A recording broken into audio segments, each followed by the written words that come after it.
ক্রিপ্টোগুরু YouTube চ্যানেলে সবাইকে স্বাগতম। আশা করি সবাই ভালো আছো। তো আমি অনেক ভালো আছি। তো আজকে ভিডিওটা অনেক গুরুত্বপূর্ণ হতে যাচ্ছে। আমরা আজকে আলোচনা করব ইথিরিয়ামের ইটিএফ অ্যাপ্রুভাল নিয়ে। তো ইথিরিয়ামের ইটিএফ অ্যাপ্রুভাল হলে আমাদের লাভ কী?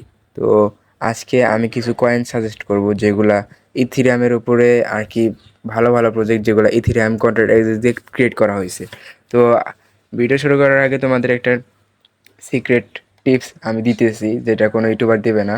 সেটা হলো, ক্রিপ্টো মার্কেট কোনো সময় টেকনিক্যাল অ্যানালাইসিস যদি করো তাহলে 30% বা 40% তুমি লাভ পাবা। আর যদি ফান্ডামেন্টাল অ্যানালাইজ করো তাহলে 60 থেকে 70% তুমি লাভ পাবা। কেমনে আমি বলতেছি। যদি ক্রিপ্টো মার্কেট সবসময় ফোমোতে চলে, মানে একটা নিউজের উপর ভিত্তি করে চলে। এখন ইথিরিয়ামের অ্যাপ্রুভাল হইতেছে। তোমরা জানো যে কয়েকদিন আগে অন্ধ না অর্দি নামে একটা ক্রিপ্টো প্রজেক্ট ছিল, যেটা BRC-20 উপরে ছিল। মুভি BRC-20 উপরে কত হাইপ চলছিল।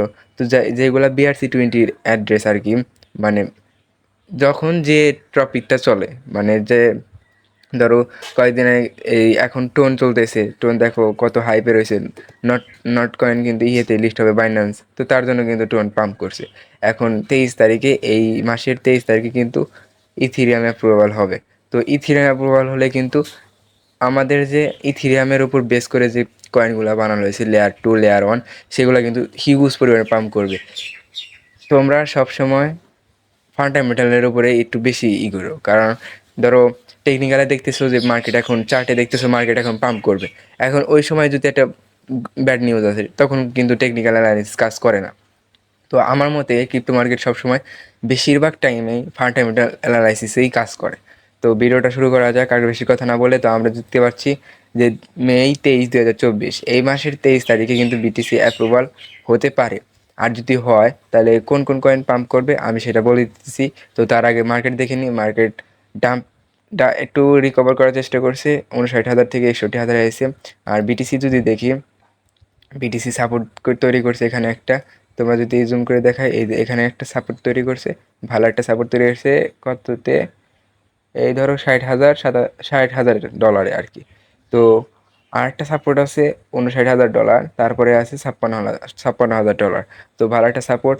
আর তোমাদের টেলিগ্রামে একটা মেসেজ দিছিলাম, সেটা বোঝো নাই, ফ্ল্যাগ কি? তো আমি বুঝাই দিছি। এটা বিটিসি যতই দাম যাক, এটা কিন্তু একটা বুলিশ আর কি ফ্ল্যাগ বানাইতেছে। দেখো এটা যদি ধরি, যারা টেকনিক্যাল অ্যানালাইসিস পারে আমার মতে তারা বুঝবে। তো দেখো মার্কেট এক জায়গায় এবার করতে করতে করতে করতে করতে করতে একটা ফ্ল্যাগ বানাইলো। ফ্ল্যাগ বানানোর পরে এই ফ্ল্যাগটা ব্রেকআউট করে দেবে, যেটা এটা করবে। তো এটা যদি করে, এটা যদি এটা ব্রেকআউট করা, এই ফ্ল্যাগটা ব্রেকআউট করার পরে যদি এই লাইনটা ব্রেকআউট করে, আমার মনে হয় বিটিসি তার অল টাইম হাই আবার ক্রিয়েট করবে। তো চলো ভিডিওতে শুরু করা যাক। তো আমরা প্রথমে ইথিরিয়ামের ক্যাটাগরিতে ক্লিক করবা। তো কীভাবে খুঁজবা আমি দেখিয়ে দিছি যে কোন ক্যাটাগরি যখন ট্রেন্ডিংয়ে থাকবে কীভাবে কয়েনগুলো বাই করবা। তো এখন যেহেতু ইথিরিয়ামের সামনে ইটিএফ, তো ইথিরিয়াম এখন ট্রেন্ডিংয়ে থাকবে, তো ইথিরিয়ামের কয়েনগুলো কিন্তু এখন পাম্প করবে। আমি দেখাইতেছি। তো আমরা দেখতে পারতেছি ইথিরিয়াম, ইথেরিয়ামের ক্যাটাগরি যায় ইথেরিয়াম সিলেক্ট করবা। দেখো ইথেরিয়ামের উপরে যত কয়েন ক্রিয়েট করা হয়েছে কমেন্টারি রয়েছে সবগুলা কিন্তু এসেছে।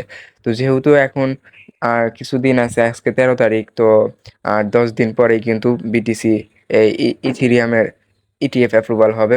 তো সেহেতু আমার মনে হয় যে কয়েনগুলো পাম্প করবে আমি এখন সেগুলো বলে দিতেছি, তোমরা বাই করো, নিজে রিসার্চ করো, তারপরে বাই করো। আমি কোনো ফিনান্সিয়াল অ্যাডভাইস না, আমার ইয়েতে কেউ বাই করো না।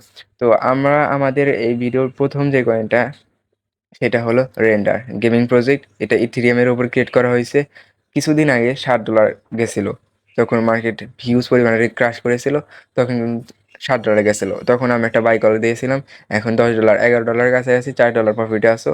তো তারপরে যে কয়েনটা আমি আর কি বেশি রিসার্চ করতেছি না, আমি শুধু নামটা বলতেছি, কারণ এগুলো আমি প্রথমে রিসার্চ করছি। এখন যদি এগুলা আমি এক্সট্রাভাবে রিসার্চ করে তোমাদের বলি তো ভিডিওটা অনেক লং হবে। তো তারপরে এমএনটি মেনটা, এটা হলো বাইবিটের নেটিভ কয়েন। আরেকটা আছে আরবিট্রাম। আরবিট্রাম তোমরা বাই করতে পারো। আরবিট্রামের কারেন্ট প্রাইস 98 সেন্ট। এটার মার্কেট যদি দেখি, ভালো ভালো মার্কেটের আছে। এটা আর কি ভালো কাজ করতেছে, এটার চেন অনেক ভালো। তারপরে যদি আমরা অন্য একটা কয়েন দেখি, Beam gaming project, on the RW project, এটা কিন্তু সবগুলো ইথিরিয়ামের ভিতরে। যদি ইথিরিয়ামের অ্যাপ্রুভাল ETF হয়ে যায় তাহলে কিন্তু এই কয়েনগুলো হিউজ পরিমাণে পাম্প করবে। অন্ডো, ওয়ার্মহোল, তারপর স্যান্ডবক্স না, স্যান্ডবক্স ক্রয় করতে পারো যদি মানা আর স্যান্ডবক্স একই হইলো। যদি স্যান্ডবক্স পাম্প করে মানাও পাম্প করবে, আর যদি মানা পাম্প করে তাহলে স্যান্ডবক্সও পাম্প করবে। তো এটা যে কোনো একটা কিনলেই হবে। তারপরে আরকাম, এটা অলরেডি অনেক পাম্প করছে, এটা না কিনলেও চলে, মানটা নেটওয়ার্কটা কিনতে হবে। তারপর সেফপাল, তারপর এলআরসি কিন্তু অল টাইম হাই অনেক গেছিল, এখন 24 সেন্টে ঘোরাঘুরি করতেছে। তারপরে হলো অমনি নেটওয়ার্ক বাইন্যান্সের উপরে এসেছে কিছুদিন আগে লিস্ট হয়েছে, এটাও ভালো প্রজেক্ট। তো আর্টল রেঞ্জো, এটা আমি কিছুদিন আগে আমার টেলিগ্রাম চ্যানেলে আমি এই একটা সিগন্যাল দিছিলাম, তো এখনো কিন্তু স্টপ লস হিট করে নাই, আশা করা যেতেছে যে আমাদের টার্গেটটা হিট হবে। তো তারপরে যদি আমরা দেখি ক্রুফাই, এটা ওয়ার্ডেবল প্রজেক্ট, অনেক ভালো একটা প্রজেক্ট। তারপরে হবে এইভো, $1 14 সেন্ট, এটা বেস্ট একটা বাইং রেঞ্জে আছে, এটা বাইন্যান্সে লিস্ট হয়েছিল, এটাও ভালো প্রজেক্ট। তারপরে যদি আমরা দেখি টোকেন ফাই, এটা ওয়ারডাব্লিউ প্রজেক্ট, অনেক ভালো ভালো একটা প্রজেক্ট। আর তারপরে মাফিয়া গেমিং প্রজেক্ট, এটা ভালো একটা বাই রেঞ্জ আছে, $3.24, এটা কিন্তু $7-8 যখন ছিল তখন মানুষ বাই করতে চাইতো, কিন্তু এখন $3 হয়েছে, তো তবু মানুষ বাই করতেছে না। তো আমি যেগুলা কয়েন বললাম, আশা করি এইগুলা কয়েন যদি কেউ কেন এই 23 মে আগে, তাহলে আমার মনে হয় হিউজ পরিমাণে একটা প্রফিট পাবা। কারণ ইথিরিয়ামে যদি একবার ইটিএফ যদি আর কি অ্যাকসেপ্ট হয়ে যায় তাহলে এই কয়েনগুলো অবশ্যই পাম্প করবে ইথিরিয়ামের ভিতরে যেগুলো রয়েছে। তো আজকের ভিডিওটা ছিল এ পর্যন্ত। যাদের ভালো লেগেছে অবশ্যই লাইক করবা ভিডিওতে, আর যদি ভালো না লাগে তাহলে ডিসলাইক করবা। আর যদি কোনো মতামত থাকে, আমার যদি কোনো জায়গায় ভুল হয়, সেটা তোমরা কমেন্ট বক্সে কমেন্টে জানাই, আমি রিপ্লাই দেওয়ার চেষ্টা করবো।